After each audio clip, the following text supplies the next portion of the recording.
नमस्कार दोस्तों, you and V TV पर आप सभी का स्वागत है। दोस्तों, इस समय की बेहद बड़ी खबरें और मुख्य समाचार जो सामने निकल के आ रहे हैं दोस्तों, आप सभी के लिए लेकर आए हैं। इसी वीडियो में जानेंगे सभी बड़ी खबरें।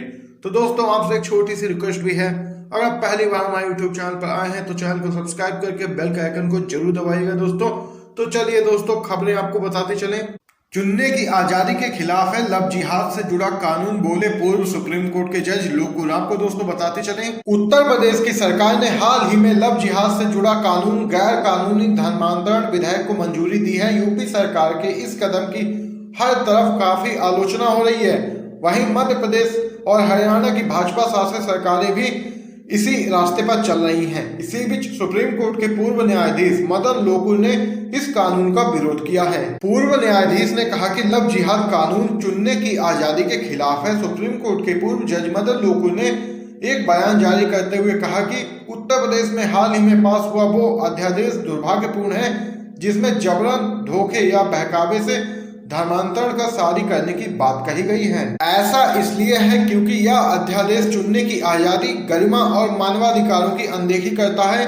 जस्टिस मदन लोकुल ने यह भी कहा कि धर्मांतरण संबंधित शादियों के खिलाफ ये कानून सुप्रीम कोर्ट द्वारा चुनने की आजादी और व्यक्ति की गरिमा की रक्षा के लिए विकसित किए गए न्याय शास्त्र का उल्लंघन है।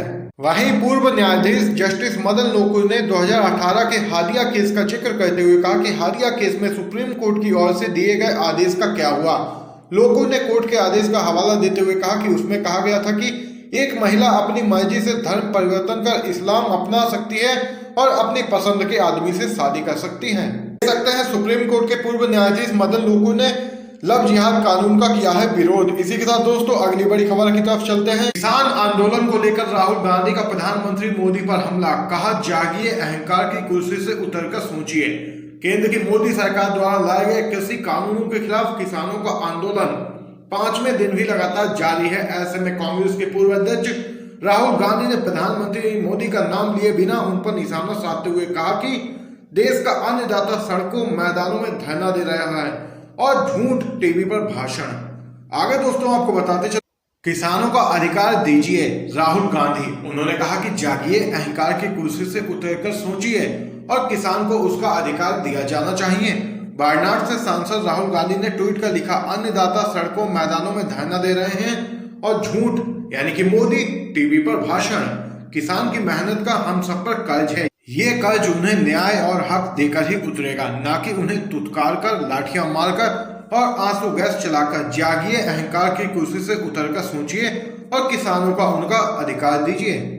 ये बड़ी बात कही है राहुल गांधी ने दोस्तों। इसी के साथ अगली खबर आपको बताते चले, ग्रेटर हैदराबाद नगर निगम चुनाव 150 वार्ड के लिए बैलेट पेपर से हो रही है वोटिंग। जानिए चुनाव से जुड़ी अहम बातें आपको दोस्तों बताते चले। जैसा कि आज 1 दिसंबर को निगम के सभी 150 वार्ड और एक मेयर पोस्ट के लिए वोटिंग जारी है और 4 दिसंबर को इसके नतीजे घोषित किए जाएंगे। गौर करने वाली बात दोस्तों आपको बताते चले, इस बार बैलेट पेपर से हो रहा है नगर निगम का चुनाव। आपको बता दें कि इस बार का ग्रेटर हैदराबाद नगर निगम का चुनाव कई मायनों में बहुत खास है। इस चुनाव के खास होने की वजह यह है कि चुनाव इलेक्ट्रॉनिक वोटिंग मशीन यानी कि ईवीएम की जगह बैलेट पेपर का इस्तेमाल करके हो रहा है। राज्य चुनाव आयोग ने बैलेट पेपर से चुनाव कराने की पूरी तैयारी कर रखी थी पहले से ही, और आज ईवीएम की जगह बैलेट पेपर से वोटिंग हो रही है। राज्य चुनाव आयोग ने कहा कि ईवीएम मशीन में वोटर कुछ बटनों को बार बार दबाते हैं, इसलिए कोरोना का संक्रमण का खतरा बढ़ जाता है। वहीं 80 लाख से ज्यादा छपाए गए हैं बैलेट पेपर जिनका इस चुनाव में इस्तेमाल किया जा रहा है। आपको बता दें, नगर निगम में अभी टीआरएस ही सबसे बड़ी पार्टी है। 2016 में तेलंगाना राष्ट्र समिति ने सबसे ज्यादा 99 सीटें जीती थी। वहीं ओवैसी की पार्टी AIMIM ने 44, बीजेपी को 4, टीडीपी को 4, कांग्रेस को 2 सीटों पर ही संतुष्ट होना पड़ा था। ये बड़ी खबर दोस्तों सामने निकल के आई है, ईवीएम की जगह बैलेट पेपर से हो रहा है ग्रेटर हैदराबाद नगर निगम का चुनाव। अगली बड़ी खबर की तरफ चलते हैं दोस्तों। देश के हाई प्रोफाइल नगर निगम में शामिल हो चुके ग्रेटर हैदराबाद नगर निगम के लिए मतदान चल रहा है। जहां बीजेपी ने इस नगर निगम का चुनाव जीतने के लिए अपनी पूरी ताकत झोंक रखी है, उधर AIMIM चीफ असदुद्दीन ओवैसी भी इस चुनाव में पूरे दम के साथ उतरे हैं और इसको लेकर उन्होंने एक बड़ा बयान दिया है। दोस्तों आपको बताते चलें, AIMIM अध्यक्ष ओवैसी ने सुबह सुबह अपना वोट डाला। वोट डालने के बाद उन्होंने कहा कि वे हैदराबाद के लोगों से अपील करते हैं कि वे लोकतंत्र को मजबूत करने के लिए मतदान करें। और वैसे ने कहा कि हैदराबाद की सांझी विरासत को जिंदा रखने के लिए आप घर से बाहर निकलें और मतदान करें। ग्रेटर हैदराबाद नगर निगम चुनाव की 150 सीटों पर 1122 प्रत्याशी मैदान में हैं।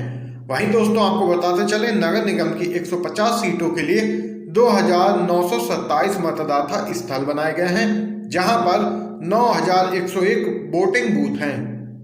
पूर्ण प्रसून वाजपेयी ने प्रधानमंत्री मोदी पर साधा निशाना, दरवाजे पर किसान खुद दिवाली मनाने चले। जी हाँ दोस्तों, आपको खबर बताते चले प्रधानमंत्री मोदी दीपावली मनाने वाराणसी पहुंचे थे। ऐसे में सोशल मीडिया पर पीएम मोदी की ढेरों तस्वीरें वायरल होने लगी। पीएम मोदी वाराणसी में लाइट शो को एंजॉय करते हुए देखे गए। इधर सोशल मीडिया पर कई लोग कहते नजर आए कि देश में एक तरफ किसान आंदोलनरत हैं, वहीं प्रधानमंत्री मोदी किसानों की सुनने के बजाय वाराणसी में लाइट शो का एंजॉय कर रहे हैं। तो वहीं पूर्ण प्रसून वाजपेयी ने भी इस बीच प्रधानमंत्री मोदी पर निशाना साधा।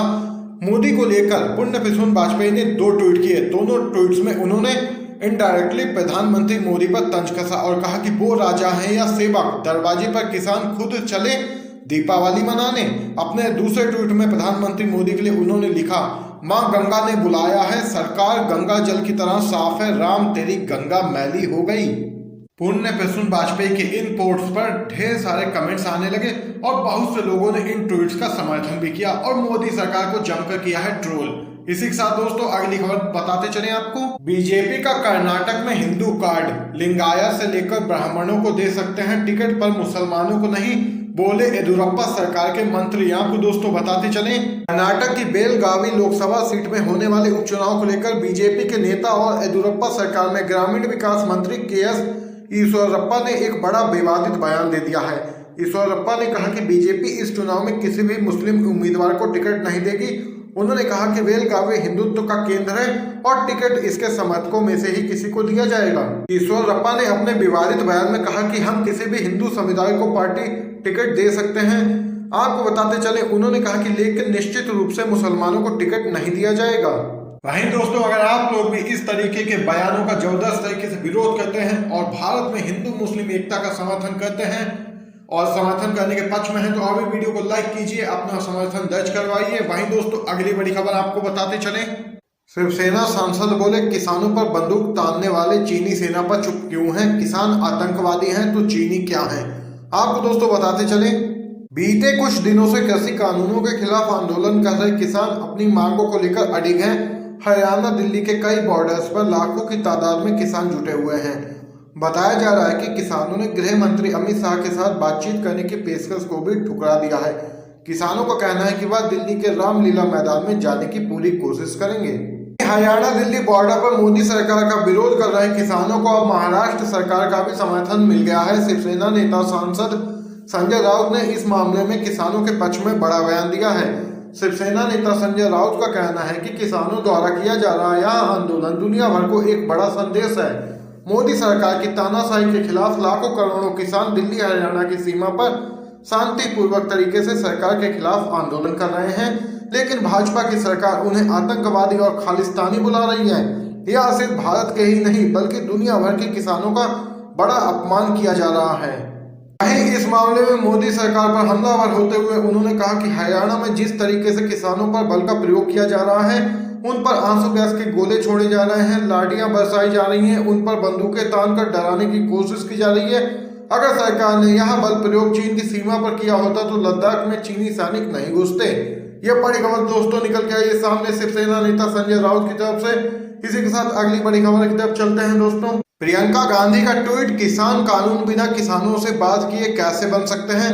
कृषि कानूनों को लेकर कांग्रेस लगातार केंद्र सरकार पर हमलावर है। कांग्रेस सांसद राहुल गांधी के बाद प्रियंका गांधी वाड्रा ने भी किसानों के पक्ष में एक बार फिर से ट्वीट किया है।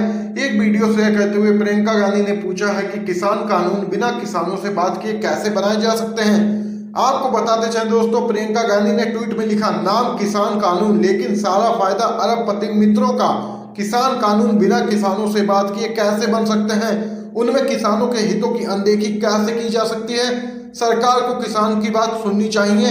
आइए मिलकर किसानों के समर्थन में आवाज उठाएं। किसान आंदोलन में एक और अन्नदाता की गई जान। पानी की बौछार में भीगने के बाद 3 दिन से थे बीमार। जी हां दोस्तों, आपको खबर बताते चलें, मोदी सरकार के विवादित कृषि कानूनों के खिलाफ हरियाणा और दिल्ली के बॉर्डर के बीच डेरा डाले पंजाब के किसानों के जत्थे में शामिल एक किसान की बीते रविवार रात को अचानक मौत हो गई।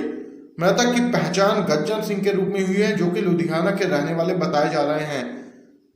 वहीं दोस्तों आगे आपको बताते चलें, बता दें कि किसानों के आंदोलन के दौरान हरियाणा में अब तक 3 किसानों की जान जा चुकी है। 2 दिन पहले भिवानी में भी एक आंदोलनकारी जत्थे में शामिल किसान की सड़क हादसे में मौत हो गई थी। तो देख सकते हैं दोस्तों, पानी की बौछार में भीगने के बाद 3 दिन से थे बीमार, हुई किसान की मौत। यहाँ पर ये पूरा आरोप मोदी सरकार पर मढ़ा जा रहा है, क्योंकि मोदी सरकार ने ही किसानों को रोक रखा है और दिल्ली नहीं आने दे रही है। तो दोस्तों ये बड़ी खबर सामने निकल के आई। यहाँ पर आज की तमाम बेहद बड़ी खबरें आप लोगों ने जानी है आपके अपने यूट्यूब चैनल UNV टीवी पर। दोस्तों इन खबरों पे आपकी जो भी राय हो आप कमेंट बॉक्स में कमेंट करके जरूर बता सकते हैं और वीडियो को अपने सभी दोस्तों तक जरूर पहुंचाइएगा। आप सभी का बहुत बहुत धन्यवाद दोस्तों।